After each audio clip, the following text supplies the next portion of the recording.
D'accord, bienvenue à tous. Voici le 10e épisode de TIC Mentor 2022 sur YouTube. Cette conférence vous expliquera comment intégrer les événements du calendrier économique dans des scénarios ouverts. Le calendrier économique, certains d'entre vous ne penseront peut-être même pas à le consulter, mais pour apprendre à spéculer sur les marchés, c'est essentiel. Bien sûr, si vous prévoyez d'investir de l'argent en temps réel, il est crucial de comprendre l'impact du calendrier sur vos transactions. Sinon, vous pourriez être surpris malheureusement et défavorablement par des fluctuations soudaines que vous ne vous attendiez pas. Voici le calendrier économique du jeudi 17 février. Tous ces facteurs n'auront pas un impact significatif sur les indices boursiers, mais la plupart le font. Ce que je vous montre ici, c'est ce que j'enseigne à tous mes étudiants. Je visite forexfactory.com pour utiliser leur calendrier économique. Ce n'est pas votre seule option disponible. Utilisez ce que vous préférez. J'apprécie leur palette de couleurs. C'est juste mon choix personnel. Vous pouvez sélectionner n'importe quel calendrier économique. Les informations seront les mêmes. Les événements à impact moyen sont en orange, les événements à impact faible sont en jaune, et tous les événements en rouge qui ne sont pas affichés ici ressemblent à des moteurs de nouvelles à impact élevé. En regardant les indices boursiers, je vous montre pourquoi 8h30 est l'heure clé pour commencer votre analyse. L'embargo sur la presse est levé à 8h30. Habituellement, il existe de nombreux événements d'actualité introduits sur le marché à cette époque. Maintenant, certains de ces rapports ou discours ou points de données, ils pourraient être utilisés comme écran de fumée, ils pourraient être utilisés comme catalyseurs pour faire monter ou baisser les prix au moment de leur publication.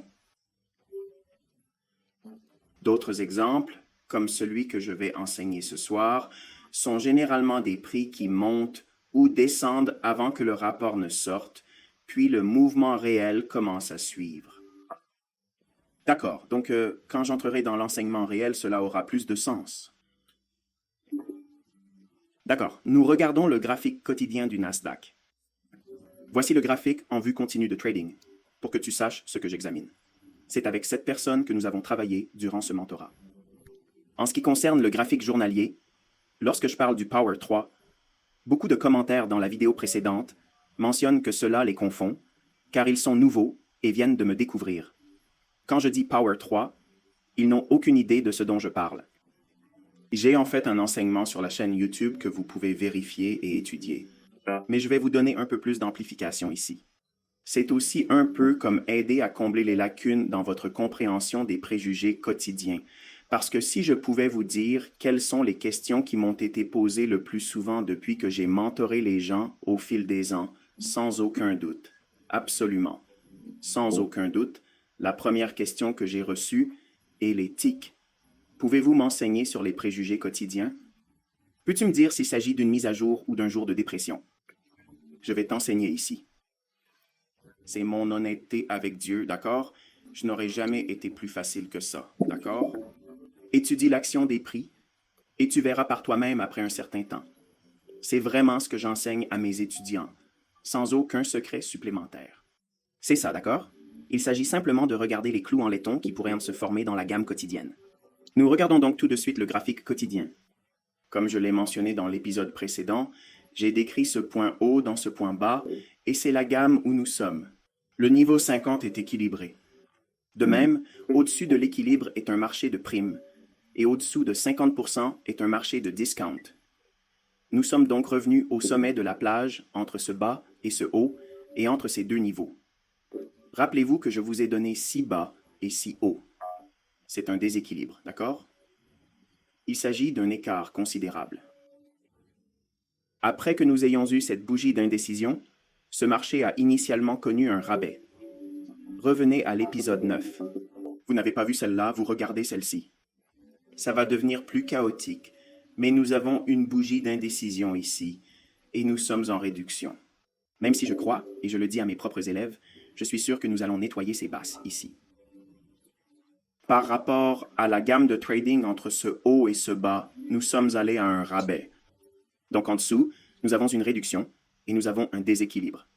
Alors, qu'est-ce qu'il pourrait faire avant de reculer, retomber et rééquilibrer? Écoutez ce que j'ai dit dans l'épisode 9. Je dis que vous pouvez effectuer un commerce même si nous échangeons de retour dans cette gamme. Même si nous croyons qu'il va tomber en dessous de ses plus bas, je vous tendrai la main. Je n'essayais pas de vous donner un signe. Je ne vais pas vous dire d'acheter ici, de vendre ici, d'arrêter ici et de prendre le vôtre. Je ne le fais pas et je ne le ferai pas dans l'onglet Communauté de ma chaîne YouTube. Environ une fois par semaine. Je vais indiquer quelque chose dans le diagramme juste avant que cela ne se produise, et je veux que vous essayiez d'y étudier. Vous pourriez ne pas le voir en temps réel. Vous pourriez le manquer. Chaîne YouTube après le travail ou quelque chose. Peut-être que vous dormez et que vous le manquez une fois, mais vous utilisez toujours les renseignements que je vous ai donnés en parcourant votre graphique.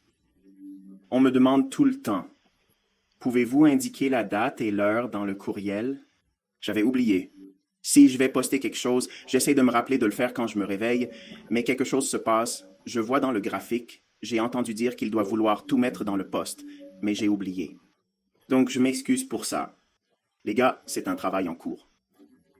Donc, si on regarde qu'il est à un point de référence sur le marché prime ou sur le marché discount, mais on a ce déséquilibre, on a un biais, il peut descendre et éliminer ses bas. Alors, qu'est-ce qu'on a dit ici? En résumé, le marché a baissé. Oui, nous avons atteint quelques stops en dessous de ce niveau. La vente de liquidité s'est produite ici, puis un retracement naturel, ce qui est logique, puis une baisse, et nous revenons à nouveau. Une défaillance de swing ne dépasse pas ce sommet. Elle s'effondrera, créant un déséquilibre lorsqu'elle rompra ce niveau bas à court terme. Wow, c'est un peu comme le modèle que je t'ai appris. Oui. Quel est le cadre ici maintenant? Nous avons rebondi et tombé en dessous des plus bas à court terme, et les modèles suggèrent que ces pains pourraient être retirés. Par conséquent, toute bougie de rebond ou de proximité devrait être considérée comme un candidat potentiel à découvert. Actuellement, il y a un déséquilibre. On l'a échangé comme un déséquilibre. Après un autre jour, nous l'avons balayé, pas grand-chose. Puis le lendemain, on ouvre, on rebondit légèrement, puis on chute. Nous avons retiré le bas de la veille et le bas de la veille. Ainsi, ces deux plus bas quotidiens ont été nettoyés. Voici la prochaine, puis ici. Donc quand je parle de la puissance de 3, je traite spécifiquement de cette échelle temporelle qui est basée sur le graphique quotidien. Si vous pensez à l'endroit où le marché ouvre, disons que c'est le prix d'ouverture, dans la fourchette quotidienne, si vous vous attendez à ce qu'il baisse ou non, vous regardez juste le prix sur votre graphique. Vous voyez que l'ouverture est ici, il rebondit un peu, puis descend, puis clôture près du plus bas. C'est un aperçu assez simple, il suffit de le rendre très simple et rien d'excitant. Mais quand vous commencez vraiment à y penser, c'est vraiment excitant, parce que c'est le marché ici. Si vous comprenez cela et que vous pouvez étudier le graphique quotidien, si vous commencez à mettre en œuvre avec cette mentalité, le biais quotidien deviendra plus facile pour vous. Donc, si nous sommes baissiers, d'accord? Si nous sommes baissiers sur un certain marqueur, nous allons prédire que la gamme quotidienne, ou chacune de ces bougies, est en train de le faire. Faites un rassemblement. Pas un grand rebond, mais ça peut devenir une grande mèche. Cela n'a pas de grande importance, mais le principe général est qu'il monte juste pour descendre, et quand il est baissier, il ferme près de son plus bas.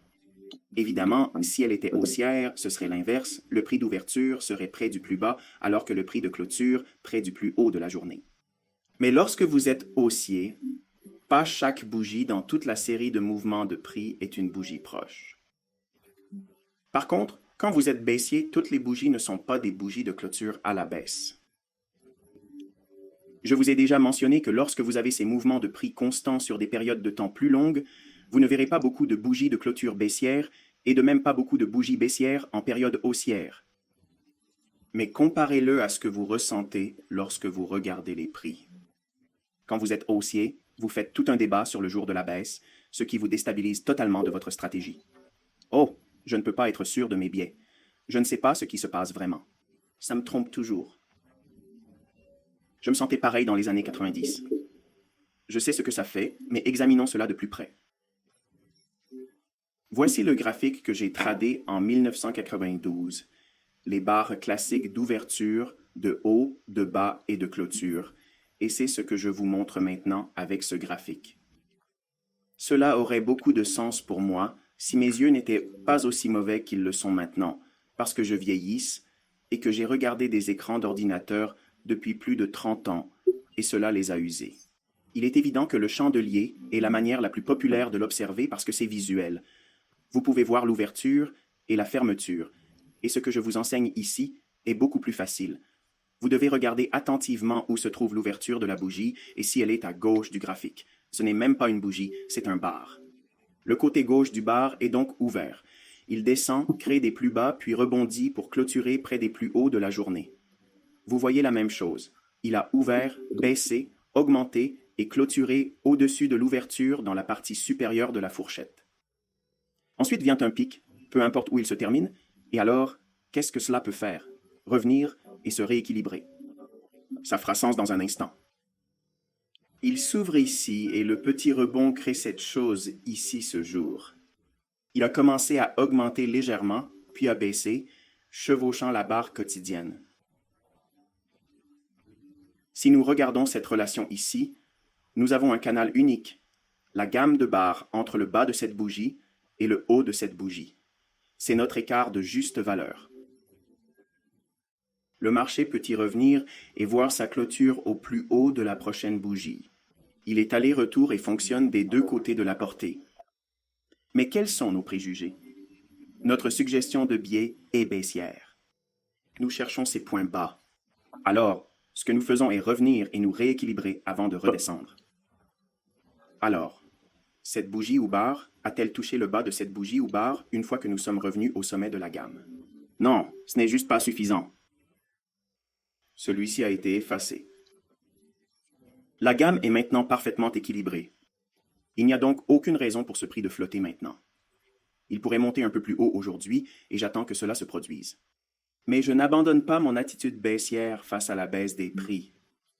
Tous mes élèves comprennent que dans ce mouvement, nous avons des ouvertures, des rebonds qui montent, s'estompent, redescendent et clôturent à des niveaux bas. C'est le modèle ici.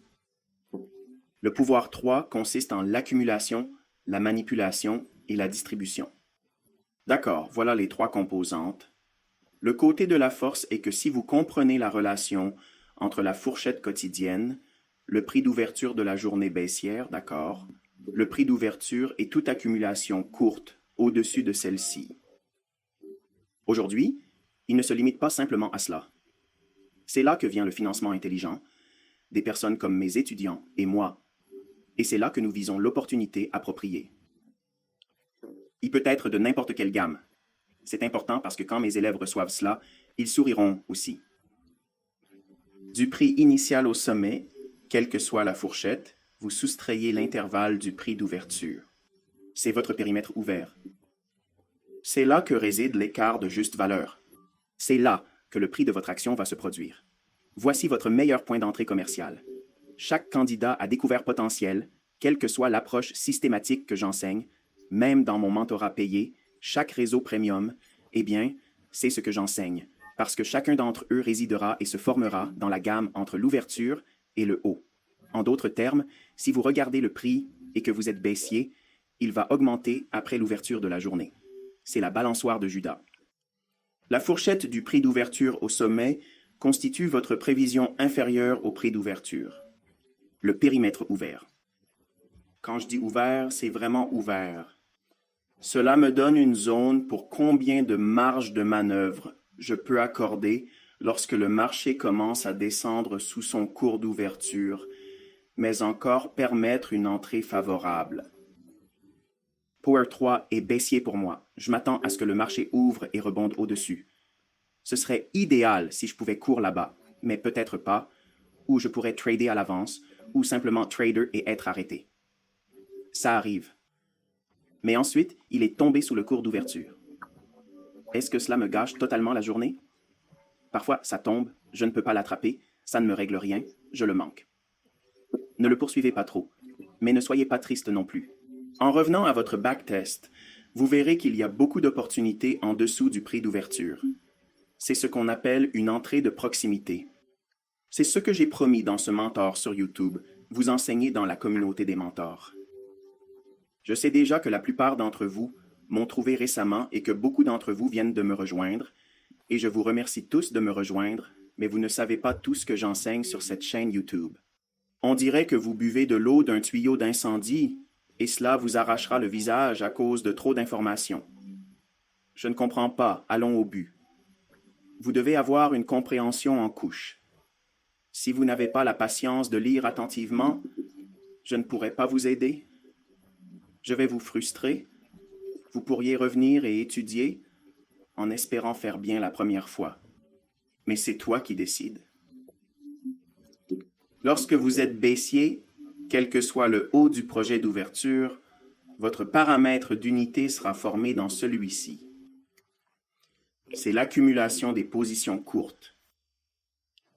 La manipulation est le rebond initial. C'est un jeu stupide. C'est l'idée typique de l'artiste percé, ça va monter plus haut. Non, ça va monter simplement pour redescendre. C'était une fausse course. Ensuite, il va plus bas, créant un plus bas intraday, puis clôturant près du plus bas intraday. Donc, entre le plus bas de la journée et la clôture, c'est la distribution. Qu'est-ce qui est distribué? L'argent intelligent, les positions courtes. Par conséquent, ils vendent à l'ouverture, au-dessus, ou légèrement en dessous de l'ouverture, brisant la fourchette quotidienne lorsque l'ouverture s'ouvre. Comment savez-vous quand le plus bas de la journée s'est formé? Je t'ai enseigné la référence temporelle. Donc, si le prix baisse toute la journée et que vous êtes proche de 330 à la fin, vous savez 3,45, il pourrait atteindre le point le plus bas. Pas toujours. Parfois, cela peut entraîner une continuation rapide et soudaine. Si vous ne vous y attendez pas ou si vous êtes hors jeu, c'est problématique. Mais si vous êtes du bon côté, c'est vraiment intéressant. Mais en général, c'est la dernière partie de la journée de trading qui crée une sorte de bas, puis clôture n'importe où entre ce bas et la clôture. Et c'est là que se produit le cycle de distribution. Cette partie n'est pas si importante. L'essentiel est de comprendre quelle est la probabilité la plus élevée de cette bougie en termes de formation d'un rebond ouvert, de vente et de clôture au plus bas. Est-il probable de créer une ouverture, d'abord vers le bas, puis rebond et clôture près des sommets? Finissons-en, d'accord? Je ne veux pas que vous pensiez que vous devez connaître ou être en mesure de prédire des prix de clôture plus avancés. Vous n'avez même pas besoin d'être rentable. Il vous suffit de savoir que cette gamme quotidienne est plus susceptible de s'étendre au-dessus ou en dessous du cours d'ouverture. Voilà, c'est ce que vous allez faire. C'est la clé du préjugé. Maintenant, comment savez-vous ce que peut être un préjugé? Probablement pas des préjugés quotidiens. C'est très probable. Quelle déviation pourrait-il avoir? Très bien, revenons ici. Cela crée un bas volatile, signifiant un bas avec un bas plus élevé sur son côté droit et un bas plus élevé sur sa gauche. Ainsi, 3 bougies formant un bas oscillant. Vous n'avez pas besoin de Williams fractal. Il y a trop de bougies et vous manquez l'action. D'accord, tu as besoin de ça. Il n'y a aucun manque de respect à ce monsieur, mais c'est des conneries. Tu n'as pas besoin de ça. Il vous suffit de 3 bougies. Une fois que vous avez obtenu un swing bas ou un swing haut, que vous avez le contexte approprié et que vous savez ce que vous cherchez, c'est tout. Vous allez là-dedans et commencez à le chasser. Maintenant, voyez ce qui se passe. Nous avons un bas de swing à partir de la prochaine bougie. Nous avons un poste vacant. Il a négocié en forte baisse, puis a repris et a clôturé près de ses sommets. C'est l'opposé de cette bougie? Oui, mais il a beaucoup fluctué en dessous du cours d'ouverture. Donc, quelque chose s'est passé ici après que ce bas de swing s'est formé. Cette bougie ou barre est-elle inférieure à celle-ci? Non, je promets que je vais changer les bougies, mais je voulais juste vous le montrer sous cet angle, parce que c'est ce que nous avons été obligés d'apprendre dans le passé, d'accord, à l'époque des dinosaures. Par conséquent, rebondir sur cette bougie et clôturer au haut qui soutient ce bas de swing, parce qu'il n'a pas pris un bas inférieur à mi-chemin entre ce bas et ce bas. C'est le point le plus bas des 3 bougies ou barres de prix. Le lendemain, nous avons commencé une forte baisse à partir de la baisse d'ouverture avant de clôturer avec des sommets. Alors qu'est-ce que nous pourrions aller le lendemain entrer dans cette zone? N'est-ce pas un écart de juste valeur? Bien sûr. Quels peuvent être les écarts quotidiens? Haussier. Donc ça veut dire que ça fera le contraire. Il va ouvrir près de son plus bas, puis rebondir et s'étendre vers la hausse. Va-t-il clôturer à un haut? Je ne sais pas. C'est possible. Mais je n'en ai pas besoin. J'ai juste besoin qu'il s'ouvre et commence à rebondir et à remonter dans cette zone. C'est une opportunité, c'est un marché. Est-ce que ça va faire? Oui. Mais maintenant, quand nous le traitons dans cette zone, observez ce qui se passe le jour suivant. Vous pouvez vous attendre à un rebond ouvert, une clôture, un haut. Ça ne te donne pas ça. Ainsi, cela pourrait devenir le jour où vous ratez une chance ou subissez des pertes. Ce n'est pas un souci. La prochaine journée de bourse, qu'est-ce que nous allons voir? Nous avons observé le marché se retirer vers cette étape. Jusqu'où peut-on tomber? Eh bien, regarde ton équilibre entre haut et bas. Que faire s'il pourrait tomber en dessous de l'équilibre? Offrir des remises au marché. Le marché fait ce qu'il tombe en dessous. Il offre des réductions. Une fois atteint ce point, nos pensées ou croyances seront à l'opposé. Il va s'ouvrir près des bas niveaux et monter vers les sommets. C'est une puissance de 3. Ce serait une accumulation des poumons à un point bas, puis un rebond plus haut. Nous y sommes. Il a ouvert près d'un rebond au plus bas et a clôturé au plus haut. Le lendemain, la même chose. Ouvrir au bas, rebondir et clôturer au haut. Maintenant, nous avons pénétré profondément dans cette zone, à l'intérieur d'une petite gamme. Mais c'est toujours la même fonction que l'accumulation de la puissance 3 qui ouvre près des plus bas, négocie à la baisse, puis clôture les plus hauts dans la gamme quotidienne. La prochaine bougie pourrait descendre, accumuler des positions et monter en haut. Qu'est-ce que c'est? Nous enlevons ce sommet à court terme et voyons si nous pouvons obtenir un bas de retracement ou une consolidation. Nous avons eu un petit retracement et une consolidation. La prochaine bougie, force 3, transmet l'accumulation des positions longues. La prochaine bougie, la consolidation pourrait entraîner une perte. Soyons réalistes. Prochaine bougie, quelle est la déviation? Qu'est-ce que c'est? Ils ont des hauteurs égales. C'est la liquidité de l'acheteur. Probablement parce que nous avons éliminé le stop cellulaire et continuons à prouver qu'il monte plus haut. Où pourrait-il aller prochainement? Jusqu'à ce point, nous avons réfléchi à l'opposé. Ouvrir près des plus bas, fermer au plus haut. Puissance 3, accumulation des poumons, distribution des poumons à la clôture le lendemain.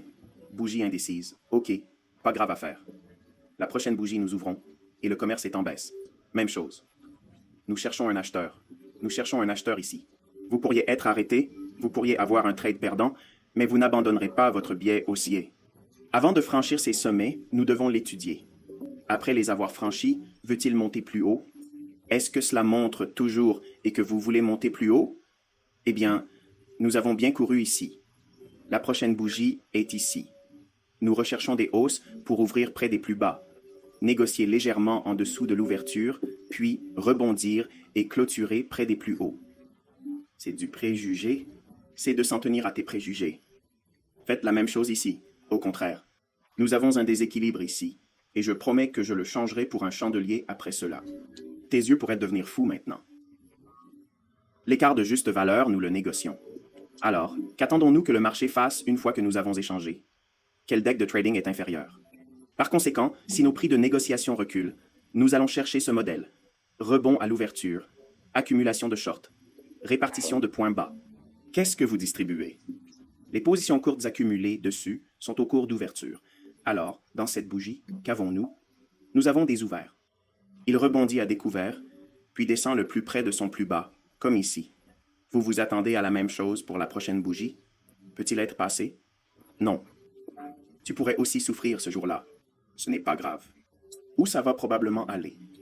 C'est la situation actuelle du vendeur. Chaque bougie ouvre avec un rebond, clôture au plus bas, ouvre avec un rebond, clôture au plus bas, ouvre de retour à celle-ci, puis clôture dessous du prix d'ouverture, mais il y a encore une bonne baisse de la gamme. Idem, ouvrir, rebondir, vendre, ouvrir prochaine bougie, vendre, revenir et chevaucher. Maintenant, potentielle inversion critique. Ensuite, mouvement de prix aller-retour est possible être battu dans l'équilibre. Il négocie vers le haut, puis entre dans la zone où nous sommes maintenant. Alors allons au chandelier. C'est beaucoup plus visible ainsi. Mais cette fonction à la puissance de 3 est ma méthode d'enseigner le biais. J'enseigne aussi à obéir à la gamme quotidienne. Si vous faites simplement le trading intraday et ne participez pas vraiment à des mouvements constants dans une plage quotidienne comme celle d'aujourd'hui, vous devez apprendre à accrocher à la clôture. Je veux dire, regarde cette action. C'est sympa. Beaucoup d'entre vous ont peut-être pris beaucoup de temps, voire certains ont pris beaucoup de temps. Donc j'ai demandé à certaines personnes de commenter sous la vidéo précédente et de dire, vous savez, je constate un écart de juste valeur haussier à ce prix, ce n'est pas haussier, nous ne sommes pas biaisés haussiers, mais baissiers. Il a été traité au sommet de l'écart de juste valeur et pourrait maintenant aller plus bas, éliminer ce vendeur et attaquer le vendeur ici. D'accord, d'accord. Examinons le graphique horaire. L'écart de juste valeur, le niveau élevé et le niveau faible, est ce qui est montré ici. Ces notes proviennent évidemment de ce que vous avez vu dans l'épisode 9. Alors observez ce qui se passe. Le marché a descendu, trouvant du soutien à l'extrémité inférieure de l'écart de juste valeur, puis a rebondi à l'extrémité supérieure de l'écart de juste valeur, avant de casser avant minuit le 17. Et puis, comment fusionnerons-nous le commerce? Qu'est-ce que c'est? Qu'est-ce que c'est? Quelle est la véritable valeur? Les prix augmentent. Le rééquilibrage se produit aussi. À quelle heure de la journée? Ce n'est pas New York, c'est une heure européenne londonienne du jour au lendemain. Voici comment utiliser le modèle, même pendant les heures asiatiques, bien que le mouvement soit généralement limité à ce moment-là. Cependant, vous pouvez échanger des vêtements à Londres, négocier pendant l'Open de New York et l'Open de Londres. En maîtrisant les habitudes quotidiennes, vous pouvez saisir d'énormes fluctuations. Mais il faut parfois peser beaucoup de concessions d'avant en arrière, comme aujourd'hui, où le marché se rééquilibre ici, puis se consolide, en attendant un peu de poussée vers le haut après la nouvelle. D'accord. J'espère pouvoir clarifier cela pour vous désormais. Très bien, 15 minutes. Je suis là pour observer cet déséquilibre. Nous sommes en rééquilibrage, et tout ce mouvement a chuté. Te rappelles-tu de la métaphore du rouleau de peinture que je t'ai donné? La peinture est appliquée sur le mur vers le bas, mais tout ce mouvement est donné à cette seule bougie. Entre les hauts et les bas prix variables, le marché ne sert pas efficacement ses acheteurs potentiels. Il n'y a pas beaucoup de temps et de prix aller-retour pour donner aux acheteurs une chance d'entrer et de participer. Par conséquent, dans un marché efficace, nous verrons le marché se redresser et se réévaluer. Alors il descend, puis il remonte. C'est comme si la peinture était appliquée sur un rouleau de mur. Vous voulez vous assurer de déposer la peinture uniformément d'avant en arrière afin qu'il y ait une répartition uniforme. De même, l'arrière-plan de ce diagramme est le mur et chaque bougie est un rouleau de peinture. Chaque fois que vous voyez ces grandes et longues bougies, il y a une forte tendance, et bien que ce ne soit pas toujours le cas, il y a une forte tendance des prix à remonter immédiatement et à se chevaucher sur toute la gamme. C'est pareil ici. Notre baisse du marché a créé un écart de juste valeur ici. N'a-t-elle pas éliminé certains débats ici? Oui, il y a un déplacement, et alors vous pouvez avoir une commande à court ici. Mais regardez ce qui se passe. Cette petite pompe peut être effrayante. Si le prix va plus haut, cela peut vous arrêter. Les gars, c'est le risque. Je ne vais pas vous offrir une solution magique pour éliminer toutes les transactions perdantes. Moi aussi, je vais perdre le marché. Tu vas rater le mouvement. Les mouvements me manquent. Eh bien, tu vas te tromper. Je me trompe parfois. D'accord, je ne suis pas parfait, mais je vais vous donner les outils et les processus pour vous aider à déterminer le scénario le plus probable. Ensuite, vous calculez simplement ces codes statistiques et, espérons-le, faire une bonne gestion de l'argent que je vais couvrir et qui, espérons-le, vous amènera plus dans le cercle des gagnants. D'accord. Nous commençons la réunion du matin avant 8h30. Nous avons eu un rebond, puis nous sommes tombés sous cette zone. Nous allons descendre dans un délai inférieur. Mais avant, je voudrais vous donner un peu plus de détails. Pensez à ce que je vous ai enseigné jusqu'à présent dans cet enseignement sur la puissance 3, les cycles d'accumulation, de manipulation et de distribution de la gamme diurne. Si nous échangeons près de l'extrémité supérieure de l'écart de juste valeur sur le graphique quotidien, ce niveau fonctionnera bien lorsque nous tombons sur le graphique du calendrier inférieur. Donc ce graphique de 15 minutes, je suis désolé, il y a un petit changement dans le graphique, c'est toujours le même graphique avec des commentaires ajoutés. L'idée est de surveiller ce modèle cubique qui s'ouvre, rebondit, crée des sommets dans la journée, puis se vend.